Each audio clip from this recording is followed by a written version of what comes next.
이 시간 우리 박준 청년 기도해 주시겠습니다.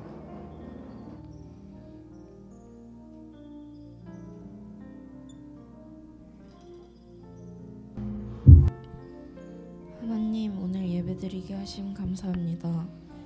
더운 날씨 속에도 저희들 모이게 해주신 것 감사합니다. 아멘. 이제 학생들은 시험을 마치고 학기를 마무리하고 있습니다. 한 학기를 무사히 마무리 짓게 해주셔서 감사합니다. 아멘. 또한 다가오는 여름방학 동안 모두들 다치지 않게 해주시고 자신을 재정비하는 시간을 보내 남은 학기를 잘 보낼 수 있게 해주세요. 아멘. 요즘 날씨가 덥습니다. 더운 날씨에도 지치지 않고 건강과 기운 넘치는 시간을 보낼 수 있도록 도와주세요. 아멘. 또한 장마철인데 사고 없이 무사히 보낼 수 있도록 도와주세요. 아멘. 오늘 나오지 못한 교인들이 있습니다. 우리 쉼이 있는 교회 가족들 모두 어디 있든지 주님이 우리와 함께 계심을 느끼고 체험하는 삶을 살 수 있도록 도와주세요. 아멘. 하나님, 우리의 생활과 일상에서 주님의 존재와 사랑을 느끼게 해주시고 우리를 인도하시는 지혜와 힘을 주시기를 구합니다. 아멘. 또한 저희의 부족함과 죄를 사하여 주시고 저희에게 힘을 주셔서 이 땅에 더 많은 사랑과 희망을 나눌 수 있도록 도와주세요. 아멘. 또한 범사에 감사하며 사는 저희들 되게 도와주세요. 아멘. 항상 함께 계실 줄 믿으며 사랑 많으신 예수님 이름으로 기도드렸습니다. 아멘. 아멘.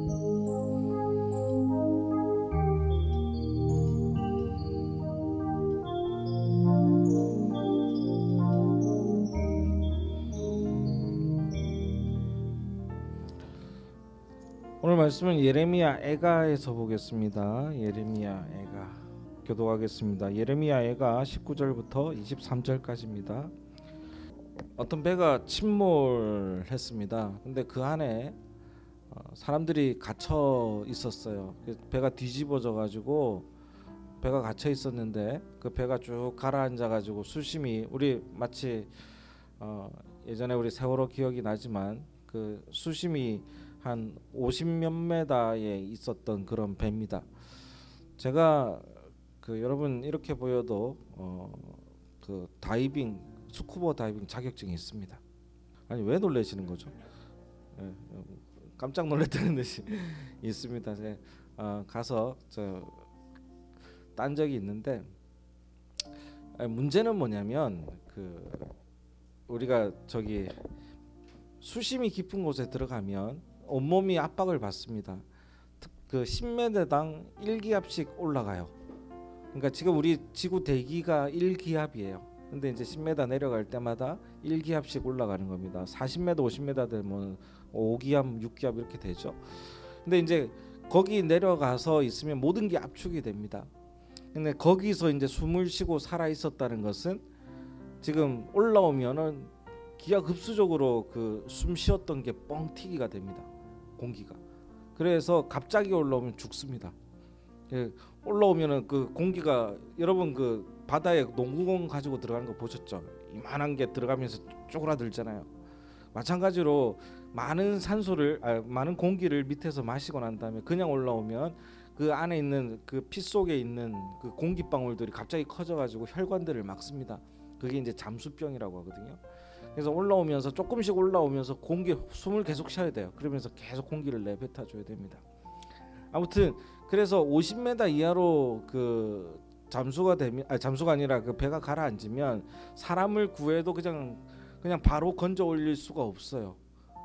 그래서 밑에서 얼만큼 오래 있었냐에 따라서 틀린 거예요. 그래서 잠수를 하면 40m까지 레크레이션 잠수를 할 수 있는데 잠수를 하면 40m에 10분 놀고 올라오면서 40분을 한 30분을 소비합니다. 왜냐하면 그 한 30분 동안 그 공기를 빼야 되기 때문에. 근데 50m에 잠겨 있는 사람을 빼려면 어떻게 해야 됩니까?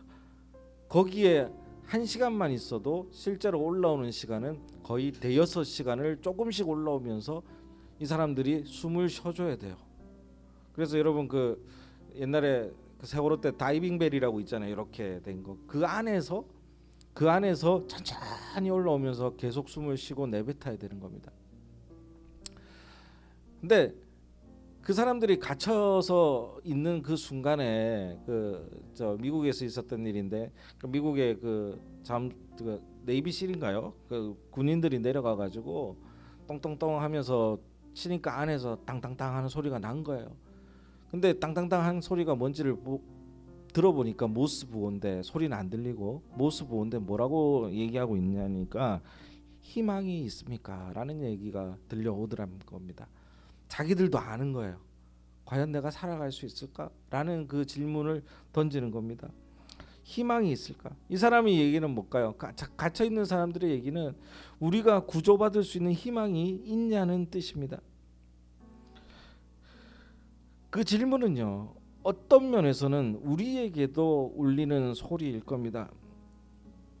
언젠가 그 큰아이가 대학을 가면서 아빠, 내가 잘 살아갈 수 있을까? 뭐 이런 얘기를 합니다. 벌써 걱정이에요. 내가 돈을 벌어서 살 수 있을까? 저도 어렸을 때 똑같은 걱정을 한 적이 있거든요. 누가 나에게 돈을 줄까? 우리 어머니 아버지 빼고는 없는데, 어머니 아버지도 안 주려고 해서 몰래 빼가는데, 그죠? 누가 나에게 돈을 줄까? 이러면서 불안해하는 게 우리들의 삶인 거예요. 내가 뭘 해서 살 수 있을까? 모든 사람에게는요, 불안감이 있습니다. 그죠? 과연 어떻게 내가 희망이 있나? 내가 잘 될까? 어떤 사람은 저는 희망이 없어요. 그냥 이대로만 살기를 원해요. 그것도 희망입니다. 그것도 희망. 어떤 사람이 이렇게 얘기합니다. 이대로만 살고 싶은데 뭐 떨어져도 한 10% 정도만, 뭐 힘들어져도 여기까지는 괜찮다.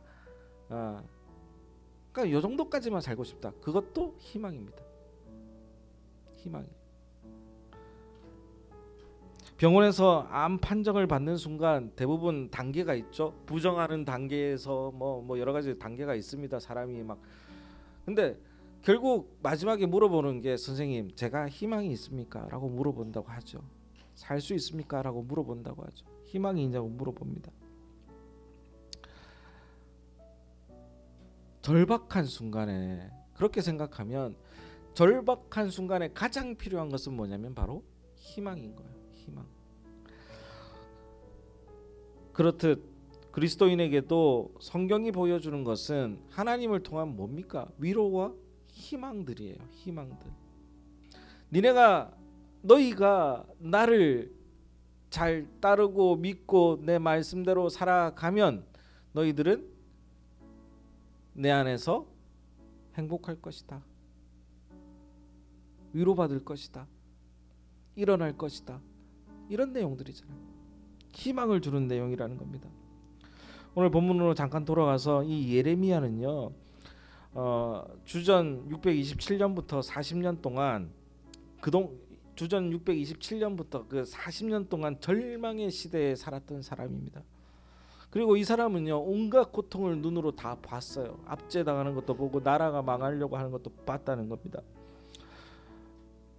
그가 외친 희망은요, 세상적으로 그냥 우리가 생각하기 쉽게 뭐 하늘에서 돈 떨어진다 뭐 이런 희망이 아니었습니다. 예레미야의 희망은 하나님의 소망의 빛을 얘기하는 그런 희망이었습니다.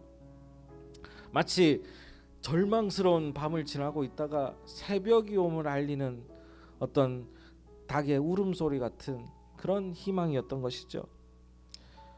그리고 그 빛을 찾기 위해서, 그 소리를 찾기 위해서 우리가 외치고 기도해야 된다는 것을 말하던 선지자가, 입으로 많이 얘기하던 선지자가 바로 이 예레미야입니다.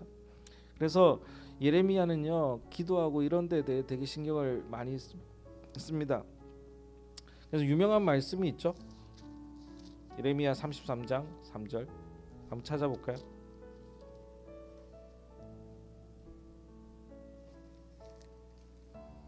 자, 우리 함께 읽어보겠습니다. 시작. 너는 내게 부르짖으라. 내가 너에게 응답하겠고 내가 알지 못하는 크고 은밀한 일을 내게 보이리라. 정말 유명한 말씀이죠. 예레미야가 있었던 때가 언제인지를 알아야 됩니다. 정말 절망에 빠져 있는 그 민족이 멸망하는 그 시기에 예레미야가 하나님께 기도했을 때 하나님이 뭐라고 하셨냐면 너는 나에게 부르짖으라. 그러면 내가 크고 비밀한 일들이었는데 비밀한 일들은 내가 너에게 보이고 알리겠다. 그리고 내가 응답하겠다. 라고 말씀하셨던 이 말씀이에요. 딴 건 몰라도 이게 333이기 때문에 외우기가 쉽습니다. 예레미야 333 이러면 되게 쉽죠. 33장 3절. 또 3장 33절 찾고 왜 없냐 뭐 이러지 마시고 그래요.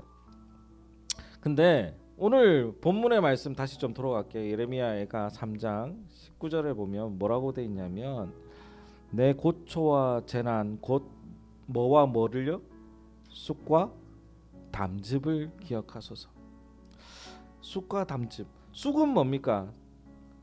어때요? 쑥하면 떠오르는 이미지가 어때요? 맛이 써요. 쓸개는요? 쓸개는 더 쓰다고 합니다. 제가 쓸개가 없어가지고 쓸개는 더 쓰다고 해요. 쓸개가요 곰 웅담이라 그러잖아요. 곰을 가둬놓고 거기 쓸개 인간이 얼마나 잔인합니까? 호수를 꽂아가지고 그 쓸개즙을 빼서 먹잖아요. 그러면 건강에 좋다고 몸에는 좋겠죠. 그러나 엄청나게 쓰다고 합니다. 자 여기서 쑥과 쓸개를 얘기하는 것은 뭐예요? 내가 정말 그 쓴 것만큼의 괴로운 일들을 보고 있다라는 거예요. 그것을 기억하소서. 내 고초와 재난, 쑥과 담즙. 내가 정말로 힘들었다라는 것을 문학적으로 표현한 거예요. 예레미야는. 그래서 얼마나 고통스러운지를 얘기하고 있는 겁니다. 예레미야가 조국의 멸망 앞에서 느끼는 그 고통은 말할 수가 없었습니다. 근데 예레미야의 입장에서 이렇게 망할 수밖에 없었던 이스라엘 민족의 그 원인은 바벨론이 강해서가 아니라 그 침략한 나라죠. 강해서가 아니라 이스라엘 민족 자체가 타락하고 우상 숭배에 빠져 있었고 이 결과로서 결국은 이 멸망할 수밖에 없었다라는 것을 얘기하고 있는 거예요. 원인은 여기 있는데 이것을 고쳐야 나라가 살 건데 그렇게 알고 있지 못하는 이 백성들이 너무나 안타까운 것이죠. 바벨론의 이 느부갓네살 왕이 주전 587년경에 예루살렘을 함락시키죠. 그리고 성전을 불태우고 많은 사람을 학살을 합니다. 예레미야는요 그 이후에 40년을 선지자로 살면서 그 학살되고 빼앗긴 나라의 이 사람들의 제일 큰 성전이 이 예루살렘이 함락되는 것을 눈으로 보면서 정말 한탄하고 있었던 사람입니다. 그리고 울고 또 울었습니다. 그래서 예레미야의 별명이 뭐냐면 눈물의 선지자예요. 눈물의 선지자. 너무 많이 울어가지고 세상은 고통과 절망의 상태였습니다. 그러나 오늘 이 괴로움 속에서도 예레미야가 결국 얘기한 것은 뭐냐라는 거예요. 오늘 말씀 잠깐 더 볼게요. 쑥과 담즙을 기억하소서. 내 마음이 그것을 기억하고 내가 낙심됩니다. 그 다음 볼게요. 그러나 이것을 내가 내 마음에 담아두었더니 그것이 오히려 뭐라고요? 나의 소망이 되었사오만. 소망이 되었사오만. 되게 중요한 얘기를 합니다. 이 고통과 괴로움을 잊어버리는 게 아니에요. 오히려 내 마음에 담아두고 있었을 때 이게 나에게 소망이 되었다고 얘기를 하시는 겁니다. 여기서 소망은 뭐냐면 하나님께서 이스라엘 백성들을 완전히 진멸하지 않으셨다라는 그것과 그리고 우리가 하나님께로 돌아가면 우리는 이 고통과 괴로움 속에서 벗어날 수 있을 것이다. 세 번째는 뭐냐면 이 고통과 괴로움이 너무나 크기 때문에 다시는 이것을 반복하지 않을 수 있다라는 그 희망도 있는 것이죠. 예레미야는요. 그래서 예레미야 29장에 보면 하나님으로부터 전달을 받습니다. 여호와께서 이렇게 얘기합니다. 10절에 바벨론에서 17년이 차면 내가 너희를 돌보고 나의 선한 말을 너희에게 성취하여 너희를 이곳으로 돌아오게 하리라 하면서 하나님의 그 이야기들을 예레미야에게 들려줍니다. 그러면서 하나님께서는 희망을 허락하고 계시는 거예요. 현재 우리도 어떻습니까? 어려운 시기 속에서 살고 있지 않습니까? 단 1, 2년 전만 해도 코로나라는 한 번도 겪지 못한 상황도 맞이하였고 겨우 지나갔는가 했더니 정치, 경제, 사회는 물론 기후라는 위기도 우리에게 찾아와 있습니다. 특히 경제적으로 우리나라는 정말 힘든 상태에 있다고 합니다. 제가 이런저런 목공일을 하는 건 아시지 않습니까? 근데 올해 상반기는요 진짜 힘듭니다. 그냥 아예 많은 일들이 끊어졌습니다. 원래 있던 데 빼고는 없습니다. 제가 함께 그 협력하는 업체 중에 하나가 철거 업체가 있어요. 철거 업체가. 근데 큰 제법 일을 많이 하는 업체예요. 그래서 통화하다가 아이고 뭐 사장님은 잘 되세요 이렇게 물어봤더니 아 목사님 진짜 일이 없어요 진짜. 근데 생각해 보세요. 철거 업체가 일이 없으면 인테리어가 있겠습니까? 저는 감사합니다. 옆에 인테리어 하고 있어가지고 일이 없대요. 일이 없대.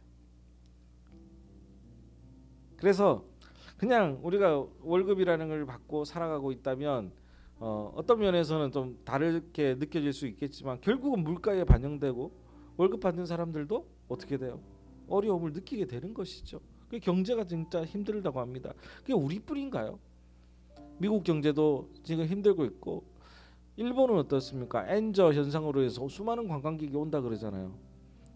와 좋다고 하는데 실제로 일본에 가보면 물가가 올랐대요. 엔화가 떨어지는 바람에 옛날에 1,000원 하던 게 이제 2,000원 한다는 거예요. 오히려 거기 있는 사람들은 고통 속에서 살아갈 수밖에 없는 거예요. 왜? 1,000원 하는 게 2,000원 됐는데 그 사람들의 월급은 동결돼 있기 때문이죠. 일본 사람들의 월급. 그런 상황이 우리에게 와 있다라는 겁니다. 게다가 눈 한번 감았다 뜨니 벌써 반년이 지나갔어요. 우리에게도 뭐 어려운 시절이지만 저도 산적한 일들도 많고 해야 할 일들도 많습니다. 우리를 힘들게 합니다. 뭐가 자꾸 겹쳐서 나타나요. 차례차례 일이 일어나면 괜찮은데 자꾸 겹쳐서 나타나요. 주위를 둘러보니까 제 주변에도 정말 도망가고 싶어하는 사람들이 많습니다. 현실 잠깐만이라도 벗어나고 싶어하는 사람들이 많죠. 사랑하는 우리 성도님들, 그렇기에 지금의 이 시대는요, 우리가 하나님께서 주시는 소망이 있는 것이 여러분 그냥 여러분의 삶 가운데서도 훨씬 나은 일이라는 것을 선택할 수 있어야 됩니다. 목사로서 얘기하자면 하나님께서 주시는 소망이 있어야 우리는 견딜 수 있습니다 라고 얘기하겠지만 성도의 입장에서 얘기하자면 하나님이 주시는 그 소망을 찾기를 선택해야 되는 거예요. 제가 줄 수 있는 게 아니기 때문이죠. 그냥 우리가 예배드리고 하나님 앞에 있다고 해서 하나님이 막 주어주고 뭔가를 부어주고 계시겠죠, 은혜를. 그러나 이것을 내가 선택해서 받지 않으면 되지 않습니다. 유명한 그림이 있죠. 예수님이 문 앞에서 문 두드리는 그림이 있습니다. 하나 가져올 걸 그랬나 봐요. 그런데 그 문 두드린다고 해서 문을 열어주는 사람 누구예요? 그게 바로 우리거든요. 우리가 열지 않으면 소용이 없다라는 겁니다. 오늘 우리는요, 하나님께서 주시는 그 소망을 믿음으로 말미암아 오늘 당하는 여러 가지 일들과 역경과 지금 아니라고 할지라도 앞으로 당하게 될지 못하는 그 고통과 괴로움들이 있다고 한다면 그 가운데서 우리가 하나님을 통해서 소망을 찾기를 바랍니다. 그것이 바로 예레미야의 모습인 것이죠. 내가 힘들고 고통에 처했을 때 우리는 스스로를 돌아볼 줄 아는 게 바로 그리스도의 일인 것입니다. 하나님께서는요, 그렇게 우리 희망이라는 것을 주시고 그 희망을 이루실 것이라는 믿음을 갖는 것이 바로 그리스도인들의 믿음인 것입니다. 역사에 보면 이스라엘 백성들은 70년 후에 돌아왔습니다. 예루살렘 성전과 성벽을 재건했죠. 느헤미야가 성벽을 재건하면서 학계, 에스라 뭐 이렇게 뭐 여러 가지 일들이 있었습니다. 그런데 돌아오면서 아닥사스다 발음이 안 돼. 아닥사스다 왕이 도와줬어요. 도와주면서 느헤미야를 도와주면서 성벽을 재건할 수 있게 해줍니다. 바벨론의 왕이에요. 적의 왕이 도와줬습니다. 느헤미야를 잘 봐서. 대단한 거 아닙니까? 그렇게 도와주면서 성벽이 재건되어지게 합니다. 그러면서 하나님의 방법으로 새롭게 무엇인가를 해결할 일들을 일으키신다라는 거예요. 그래서 하나님의 방법으로 새롭게 된다는 겁니다. 여러분, 우리가 아무리 고민하고 머리 싸매고 있어도 안 돼요. 왜? 계획대로 이루어지는 것은 제가 몇 번이나 얘기했잖아요. 거의 없습니다. 거의 없습니다.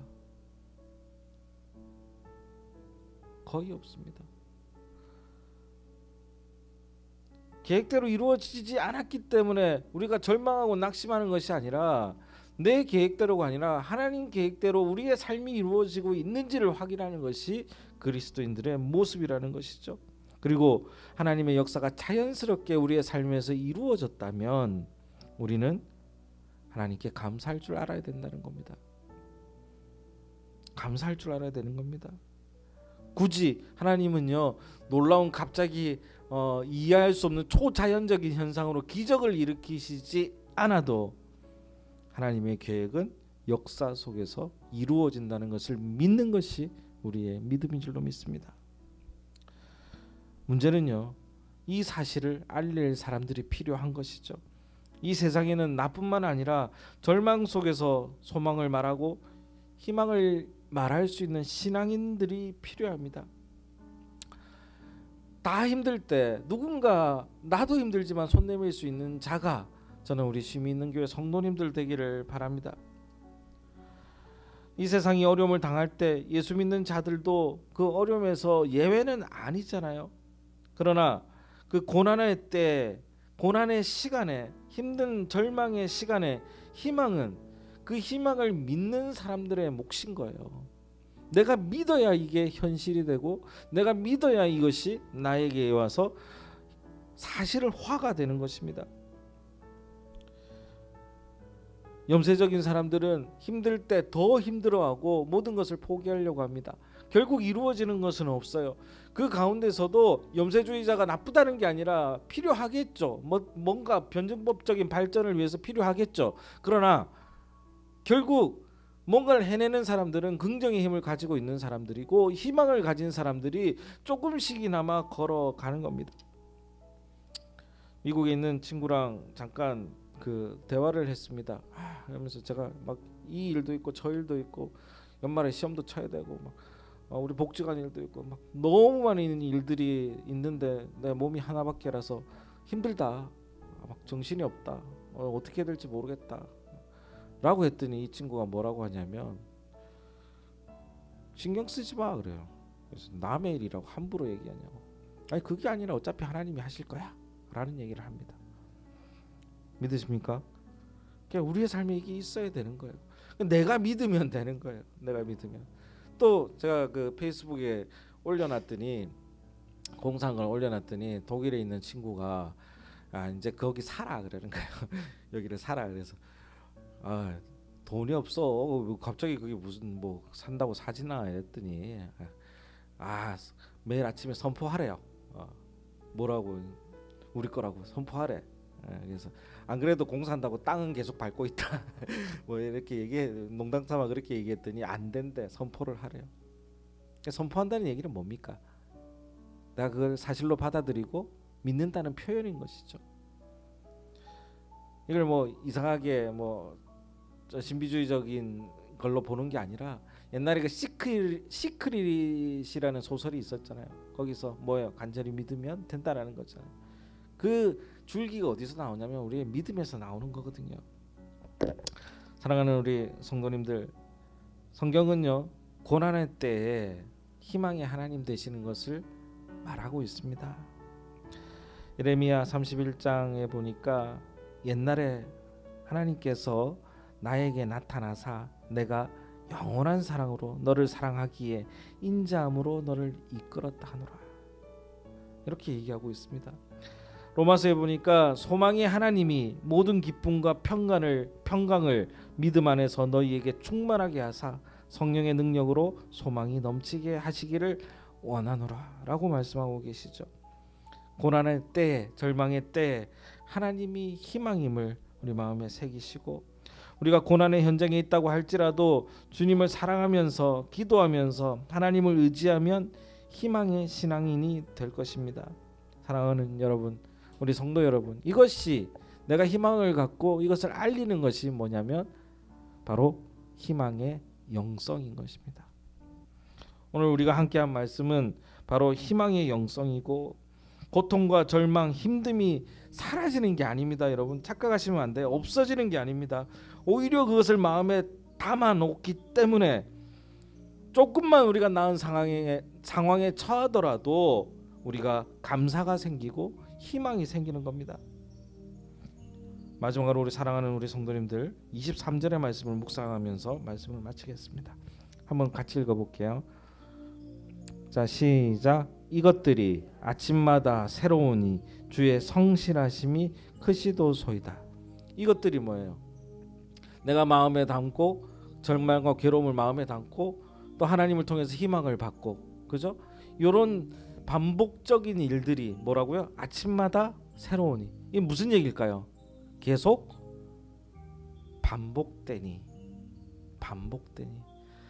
한번 내가 절망이 있다고 해서 희망을 얻었어, 끝난 게 아니에요. 또 절망이 안 올 것 같으세요? 힘든 일 없을 것 같으세요? 착각하지 마세요. 그런 거 없습니다. 괴로움과 힘든 것은 계속 찾아옵니다. 그것을 어떻게 이겨내느냐가 신앙인의 다른 점이지, 그것을 어떻게 없애느냐가 아니라는 것을 우리는 기억하기를 바랍니다. 아무리 힘들고 괴롭다고 할지라도 우리는 하나님이 계시기에 희망을 볼 수 있습니다. 그렇기에 이 세상의 절망 중에 희망을 외치는 우리 쉼이 있는 교회 성도님들 되시기를 간절히 축원하겠습니다. 기도하겠습니다. 하나님 감사합니다. 괴로움과 희망이 있다고 할지라도 하나님, 우리가 희망을 바라보고 걸어가게 하시고, 하나님이 그 어려움 속에서 우리가 생각지 못한 일들이 주어진다고 할지라도 하나님, 저희들은 하나님 때문에 희망을 얻게 하여 주시옵소서. 그 길로 말미암아 하나님, 주께서 이루심을, 주께서 일하심을 우리가 마음으로 알아가는 저희들 되도록 도와주시옵소서. 예수 그리스도 이름으로 기도합니다. 아멘.